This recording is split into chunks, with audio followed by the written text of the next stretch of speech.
अस्सलाम वालेकुम वरहमतुल्लाहि वबरकातुहू। कैसे हैं आप लोग? उम्मीद है खैरियत से होंगे। अल्लाह ताला आपको खुश रखे, सलामत रखे, अपनी हमेशा वाली रहमतों के साए में रखे।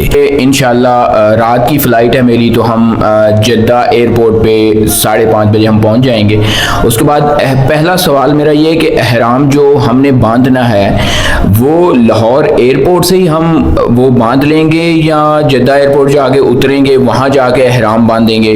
सबसे पहला सवाल तो ये है कि एहराम कहाँ से बांधना है हमने। देखिए खलील भाई ने पहला सवाल ये किया है कि एहराम हमें कहाँ से बांधना चाहिए। एहराम की कोई पाबंदी नहीं है, आप घर से भी बांध सकते हैं, आप एयरपोर्ट पे भी जाके बांध सकते हैं, आप जहाज के अंदर भी बांध सकते हैं। एक्चुअली समझना सिर्फ इतना है कि कौन सी ऐसी जगह है जिससे पहले पहले एहराम हम बांध सकते हैं। देखिए मक्कातुल मुकर्रमा जो शहर है इसमें 5 रास्ते हैं। 5 रास्तों पे हमारे प्यारे नबी सल्लल्लाहु तआला अलैहि वसल्लम ने 5 मकामात ऐसे मुकर्रर फरमाए थे जिन्हें मिकात कहा जाता है। अब इन 5 मकामात के बाहर के एरिया से, पूरी दुनिया से जो भी लोग मक्कातुल मुकर्रमा की तरफ आएंगे वो हालत एहराम में आएंगे, इसे मिकात बोलते हैं। तो इन्होंने जो एहराम एक्चुअली बांध के जाना है वो मिकात से पहले पहले कहीं से भी बांध सकते हैं। अब इनका मिकात है कहां पे?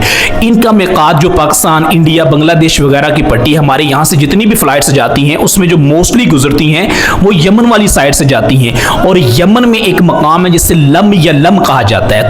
तो उस मकाम पे पहुंच के या उससे पहले पहले कहीं से भी एहराम बांधा जा सकता है। बहरहाल अब इन्होंने चूंकि लाहौर से उम्रे के लिए जाना है तो मैं इनको मशवरा दूंगा कि ये एहराम घर से नहीं बांधें, ये एयरपोर्ट पे भी जाके ना बांधें, ये जब जहाज के अंदर बैठ जाएंगे उसके बाद बांधें। उसकी वजह यह है कि बहुत सारे लोग एहराम घर से बांध लेते हैं, नियत भी कर लेते हैं। जैसे ही आपने एहराम बांधा, उसकी नियत की, मेल हो या फीमेल हो खलील भाई दोनों, जैसे ही आपने उम्रे की नियत की, एहराम बांध लिया, आप पे एहराम की सारी पाबंदियां उसी वक्त लागू हो जाएंगी। दैट्स मीन कि बहुत सारे ऐसे जायज काम हो जाएंगे जब आप पे नाजायज हैं। सारी की सारी पाबंदियां आप पे लागू हो चुकी हैं। अब जब आप घर से निकलते हैं, रास्ते में बेशुमार लोग मिलते हैं, एयरपोर्ट पे जाते हैं, वहां पे आपके जानने वाले कई लोग आ जाते हैं, वो आपसे मिलते हैं, तो बहुत सारे लोगों ने खुशबू लगाई होती है। तो हालत एहराम में ना आप खुद खुशबू इस्तेमाल कर सकते हैं, ना खुशबू को टच कर सकते हैं, ना खुशबू वाले किसी बंदे से मिल सकते हैं। तो अब बेशुमार लोग आपसे मिलेंगे तो इस तरह खुदा ना खासा फिर वहां पे आपके लिए प्रॉब्लम हो सकती है। दूसरी बात यह है कि एहराम की सारी पाबंदियां घर से लेके एयरपोर्ट तक पहुंचते,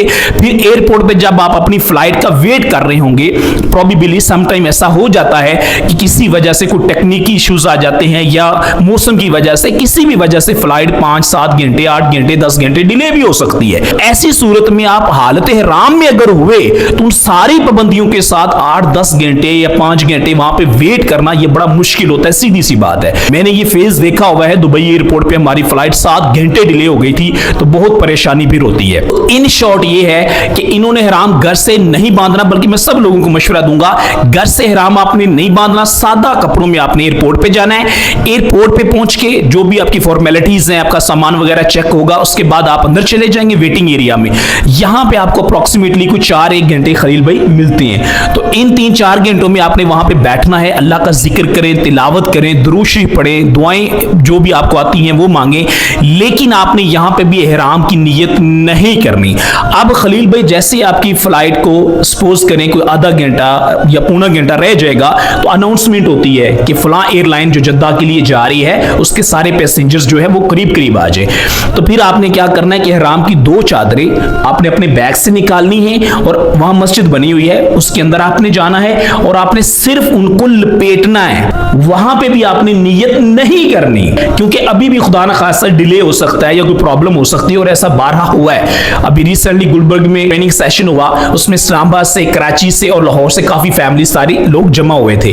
तो वहां मैं ट्रेनिंग उनको अभी करवा रहा था, तो एक भाई थे, उन्होंने मुझे अपना मोबाइल दिखाया जिसमें एयरलाइन की तरफ से उनको टेक्स्ट मैसेज एक वो हुआ वसूल, जिसमें लिखा हुआ था कि आपकी फ्लाइट 4 या 5 घंटे डिले हो गई है। तो ऐसा हो जाता है नॉर्मली। तो आपने ये करना है कि सादा दोनों चादरें सिर्फ लपेट लेनी है, नियत आपने नहीं करनी। और खवातीन जो होंगी वो ऑफ कोर्स आपने सादा कपड़ों में होंगी, क्योंकि जो औरत होती है उसका लिबास जो भी होता है वही उसका एहराम होता है, उसके लिए कोई मखसूस कपड़े एहराम के नहीं होते। तो खवातीन वैसे ही रहेंगी और मर्द हजरात सादा 2 चादरें, जैसे खलील भाई हैं तो ये 2 सादा चादरें सिर्फ अपने जिस्म पे लपेट लेंगे, मतलब एक तहबंद की तरह बांध लेंगे और एक ऊपर लपेट लेंगे, राइट।